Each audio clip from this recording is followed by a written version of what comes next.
Good afternoon, church family. I'm just sitting here in my office watching the sun finally poke its head out and say hello to us. I've been thinking about you just amidst the headlines of the week and the season and even the day.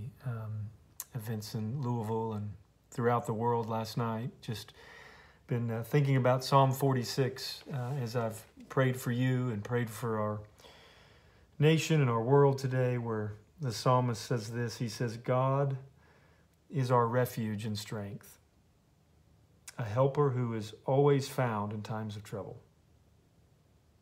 Therefore we will not be afraid as God's people. Though the earth trembles and the mountains topple, even into the depths of the sea, though its waters roar and foam, the mountains quake with its turmoil, the psalmist says, we will not be afraid. There's a river. Its streams delight the city of God, the holy dwelling place of the Most High. And God is within her, this dwelling place. So she will not be toppled. Her people will not be toppled. God will help her, rather, when the morning dawns.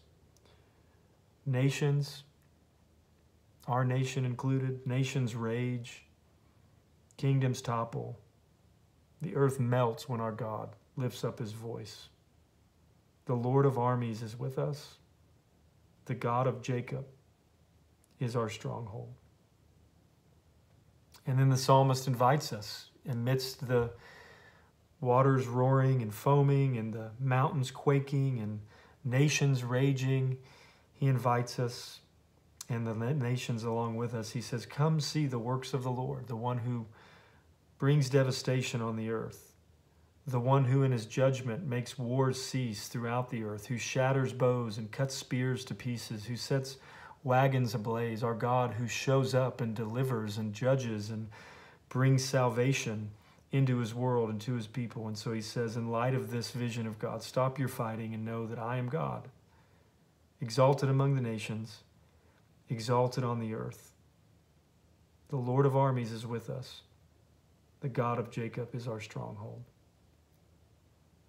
And he is, church, and I pray even for you today that you would find him to be that as you process and continue to move your way, not just through the headlines of our nation, but the headlines of your own life. And so just wanted you to know just a couple of updates. Number one, in terms of our church regathering, which is so important in these days, is for us to be gathering together, to worship together, to remind ourselves of even what this psalm says together every Sunday morning, every Lord's Day. We've opened up 4 Sunday services, and so there's room in all 4 of those now. We ask you to just pick one of those based on the number of you that signed up and attended services in person the last month. I want to encourage you, those of you that are going to do that, if you could go ahead and go online and register for one of those 4 Sundays so that we can continue to try to figure out and learn how to fit everybody in that wants to be fit in on some sort of a rotating basis. But those registration for those are online and they're open right now. And the other thing I wanted to remind you of is this Sunday night, we're going to be having and hosting a forum on political pilgrims, being political pilgrims as God's people. And so Pastor Thabiti Anyabwile and Pastor Jonathan Lehman are going to be here, and they are going to be modeling for us, not least in light of all the controversies, all the raging that is surrounding this election, and more generally just continues to grow and grow, it seems, in our culture in these days. They're going to be modeling for us how we can, as Christians, live out of our Christian identity as exiles, as pilgrims, when it comes to politics. We're not apolitical as a church. To say that Jesus is Lord is and always has been a significant political declaration and confession. And yet, how do we as pilgrims and exiles who have given our allegiance to King Jesus, how do we move through this world? How do we move through this nation? How do we move through this election season in a way that's distinctly Christian?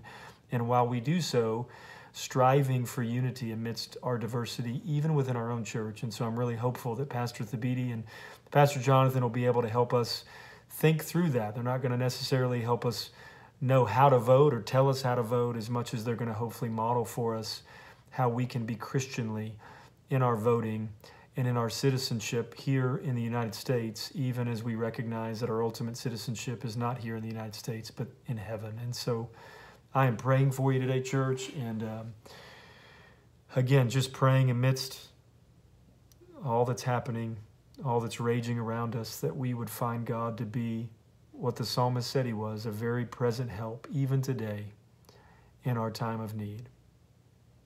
Bless you. I love you. And Lord willing, I'll get to see you Sunday morning, either on Zoom or in person, and then again Sunday night at our forum.